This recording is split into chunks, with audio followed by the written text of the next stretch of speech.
రాష్ట్ర ప్రభుత్వం కేంద్ర ప్రభుత్వం ఇచ్చే సంక్షేమ కార్యక్రమాలే కాకుండా అదనంగా P4 తీసుకొచ్చాం.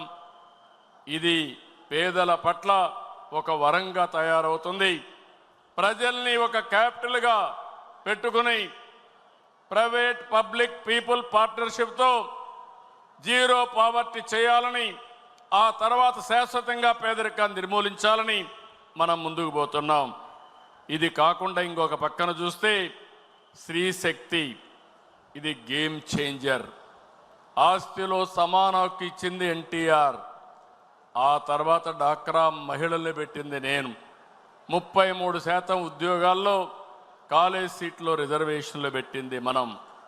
ఈరోజు నేను ఒకటే హామీ ఇస్తున్నా, ఎవరైనా సరే ఆడబిడ్డల పైన సోషల్ మీడియాలో క్యారెక్టర్ అసాసినేషన్ చేస్తే అదే చివరి రోజు అవుతుంది, గుర్తుపెట్టుకోమని హెచ్చరిస్తున్నా. ఇలాంటి కఠినమైన నిర్ణయాలు తీసుకుంటాం, ఆడబిడ్డలకు న్యాయం చేస్తాం.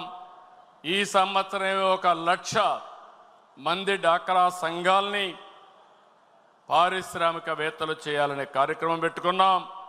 22 మందికి ఎమ్మెల్యే సీట్లు ఇస్తే 20 మంది గెలిచారు. ఈ రేషియోలో చూస్తే ఎంతమంది ఎమ్మెల్యేలుగా మహిళలకు ఇస్తే, ఎంపీలుగా ఇస్తే తప్పకుండా ఎక్కువ గెలిచే అవకాశాలు ఉన్నాయి. దీన్ని కూడా ప్రారంభిస్తామని చెప్పి కూడా మీకు తెలియజేస్తున్నా.